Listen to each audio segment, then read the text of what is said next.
Hello, everyone, and before we begin, let me apologize first and foremost for being delayed again this week with this weekly NFL recap. This week in particular is kind of rough, a lot going on outside of YouTube, if you will. So as a result, that's why I was delayed for a couple of days. Didn't want it to be like that, just a lot of stuff going on, a lot of stuff on my mind. But I am here nonetheless, and I thank you guys, all of you, that continue to watch me support this channel. It is truly greatly appreciated. It is nice to have this kind of getaway and escape from the rest of the mundane world. So with that said, let me go ahead and take a look back at the week that was, it's long since been, was week 7 of the 2020 NFL season. It all started off on Thursday night. Daniel Jones bumbling, fumbling, stumbling! Like, you know you're bad. Like, maybe some folks are trying to avoid saying it. But you know you a white boy when you're tripping over your own goddamn feet in the open field. Like, that's white boy stuff all day.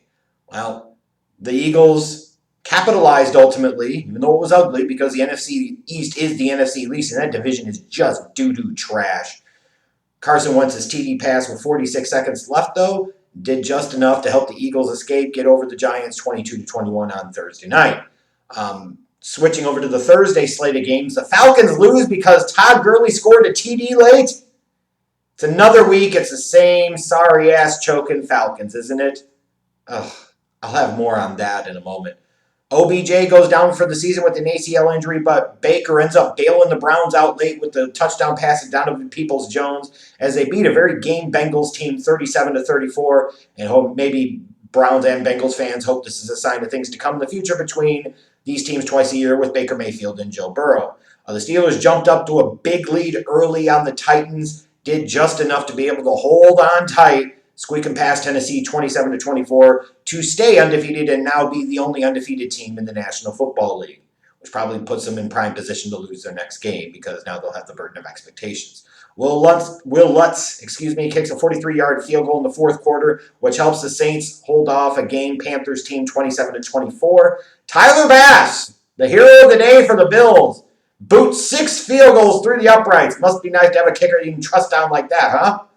As the Bills struggled way more than they should have with the Jets, 18-10, but the Jets are still ultimately the Jets, and that's why they lost. A whole whopping 10 points. It was an offensive explosion.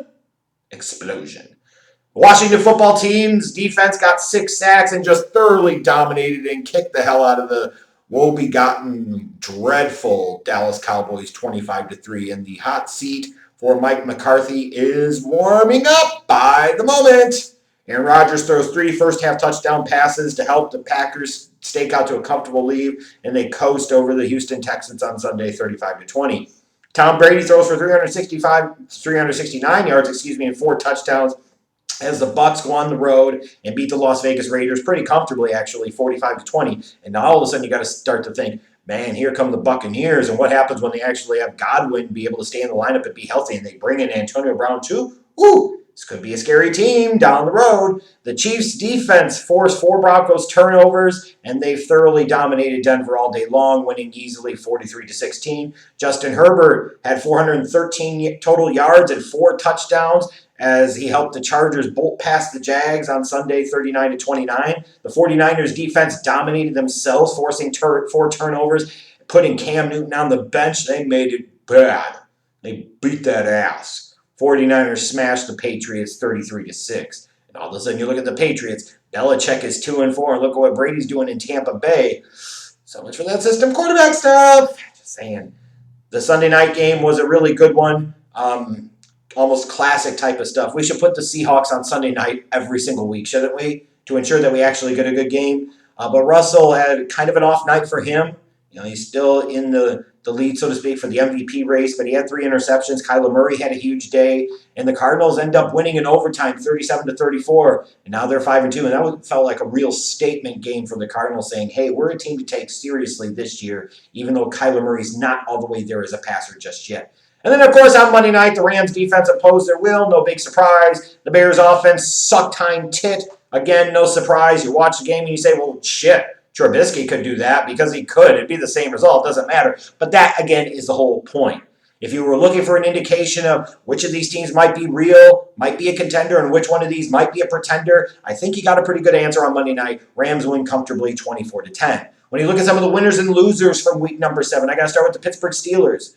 Like, they sent Tennessee from the ranks of the unbeaten. That's a potentially big win, not just in terms of the season and the rankings or records right now, but how it could come out in terms of playoff positioning and seeding down the road. Because those are certainly going to be two teams in the playoffs. Like, that tiebreaker could really come into play here. So it was a huge win for the Steelers. You look at the Washington football team. All of a sudden now they're 2-5, and you say, "Oh, that puts them right in the thick of the damn race in the NFC East," and they got another divisional win, this time over the Cowboys. If you're not best of the best, at least be best of the worst. That's all you can say. But they needed to have that game, and they did. And then the Arizona Cardinals, like I mentioned a moment ago, that felt like a real big-time kind of statement win on Sunday night to kind of announce their presence on the national stage for quarterback Kyler Murray and for head coach Cliff Kingsbury. That was a big win over a divisional rival in the Seahawks. And you look at the way that NFC West is clearly the best division in football, to the point where, my God, you got the freaking 49ers, the defending NFC champs, are in last place. And they're even still overcoming the handicap of having Jimmy Garbage Pail as their quarterback. And they're still possessing a winning record. Like, that division is tough. And for the Cardinals to do what they did on Sunday night and come away with a big win was impressive stuff. It's about to be as impressive as if this flies in front of my face one more time. I'm about to sit there and hit him with Mr. Miyagi's ass. Kind of. I don't have that level of skill. Then when you look at the losers, the Dallas Cowboys, what more can you say? Like, at least, if anything else, if you're Dallas, beat up the folks in your division, find a way to win another 2 to 3 games, finish 8-8, 9-7. At least you win your division in that case, most likely, certainly. You get into the playoffs, you get a home playoff game, and who knows what happens. And instead, they got boat raced by Washington and Kyle Allen. That's embarrassing. The New England Patriots, not only did they lose to the 49ers, they got embarrassed. Like, Cam was terrible. He got benched. Stidham came in, and he's throwing a pick too. And, just the defense looked bad. The offense looked atrocious. Not looking good for the 2-4 Patriots under Belichick so far. That's for damn sure. And then my Chicago Bears on Monday night. There was a chance to have a real statement game, and they made a statement, but it's more like the statement that I've been making about this team all year. This team is a fraud. They're a joke. Eventually they'll get exposed. Their offense stinks. And this isn't even the same tried and true formula of years past where they can just sit there and play great defense and they can run the ball and control the clock. Because they can't even run the ball now. They can't even control the clock. You can't even get that right. So they can't even play Bears football right. And that's just embarrassing. But to go out there and have your offense in prime time score 3 points is a pathetically predictable pattern of behavior that I've come to expect from this organization that embraces the mediocrity, the McCaskey way of the midway. It's horrible.